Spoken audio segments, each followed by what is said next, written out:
সেটা দিইনি। আমরা কোনো টেন্ডারবাদী করিনি, মামলাবাদী করিনি, থানায় যে টাকা দিয়ে মানুষকে ছেড়ে নিয়ে আসার কাজ করিনি।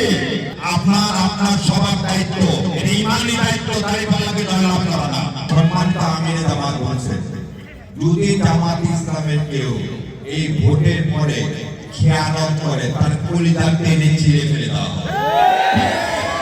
যে লোক রাস্তা করতে না পারলে হাত বড় ধরে বলবে আমি রাস্তার জন্য বলছি, সরকার টাকা দেয় না, এই সব লোককে চাই।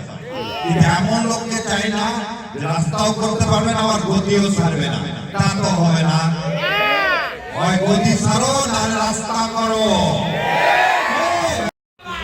ভোট হচ্ছে আমানত, আগে ভোট নিয়ে কাজ করবে না সে আমানতের খেয়ানত করে। এই রাস্তা আমাকে বলতেছে সে আমানতের খেয়ানত করছে। আমি বলতেছি না, রাস্তা বলতেছে আমানতের খেয়ানত করতেছে। আর যে দায়িত্ব নিতে পারবে না সে তার সে দায়িত্ব যদি নেয় আল্লাহর কাছে জবাবদিহি করতে হবে। দাঁড়িপাল্লা হচ্ছে ইনসাফের পক্ষে। এখানে সায়েম ভাই অন্য কেউ সেটা না, আমরা সবসময় ন্যায়ের পক্ষে।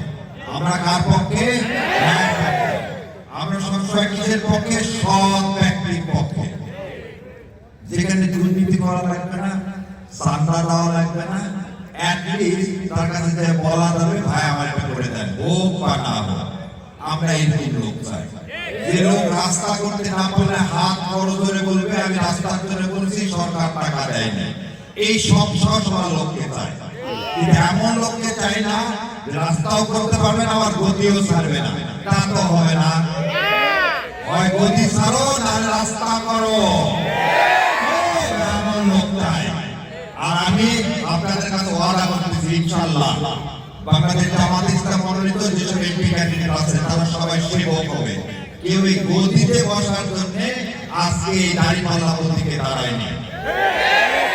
সম্মানিত আমির জামাত বলছে, যদি জামাত ইসলামের কেউ এই ভোটের পরে খেয়ানত করে তার কলিজা টেনে ছিঁড়ে ফেলে দেওয়া হবে।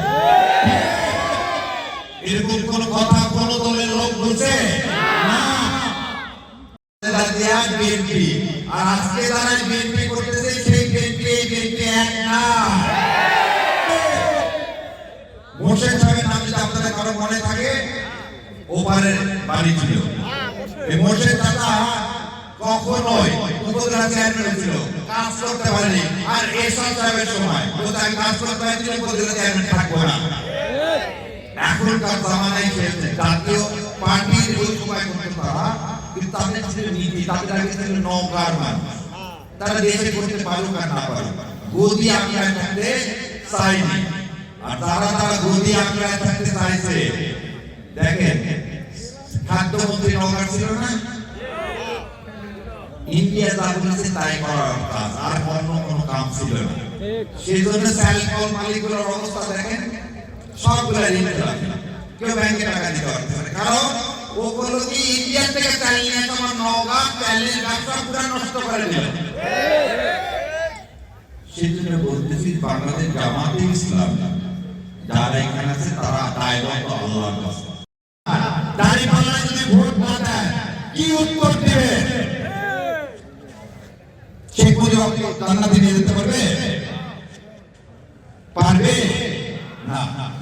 তাহলে কে জান্নাতে নিয়ে যেতে পারবে? আল্লাহ সুবহানাহু ওয়া তাআলা। আর আপনি যে অ্যাটলিস্ট কবরে যা বলতে পারবেন আল্লাহ তোর দিন কায়েমের জন্য আমি কি করছি? দাঁড়িপাল্লা করছি। আর তো কেউ আমার সাথে ছিল না। আপনার সামনে যতগুলো ক্যান্ডিডেট নৌকায় আছে, অন্য কেউ যদি দিন কায়েমের কথা বলে থাকে আপনি তাকে ভোট দেন, কোনো সমস্যা নেই। যদি দিন কায়েম করতে চাবে না তাকে যদি ভোট দেন, তাহলে আপনি আমাদের খেয়ানত করলেন। ওই যেমন রাস্তা করেনি আমাদের খেয়ানত করতে আপনিও কমে যাবে। আপনি কিছু হতে চান? আমরা কোনো মদের ব্যবসায়ীকে সেটা দিইনি, আমরা কোনো টেন্ডারবাদী করিনি, মামলাবাদী করিনি, থানায় যে টাকা দিয়ে মানুষকে ছেড়ে নিয়ে আসার কাজ করিনি। তাহলে ভোট আমি পাবো না কি পাবে? সেই জন্য ইনশাআল্লাহ আর বেশি কথা নেই। ঠান্ডার মধ্যে আপনার সবার দায়িত্ব, এটা ইমানি দায়িত্ব, দাঁড়িপাল্লাকে জয়লাভ করা না। এবং ইনশাআল্লাহ আমরা এই জয়লাভের মাধ্যমে আল্লাহকে খুশি করব। আমাদের ভবিষ্যৎ বাংলাদেশে আর এরকম কোন চোরাকারবারি, কোন চোর, কোন চাঁদাবাজ, কোন অসৎ লোকের হাতে ক্ষমতা দেবে না।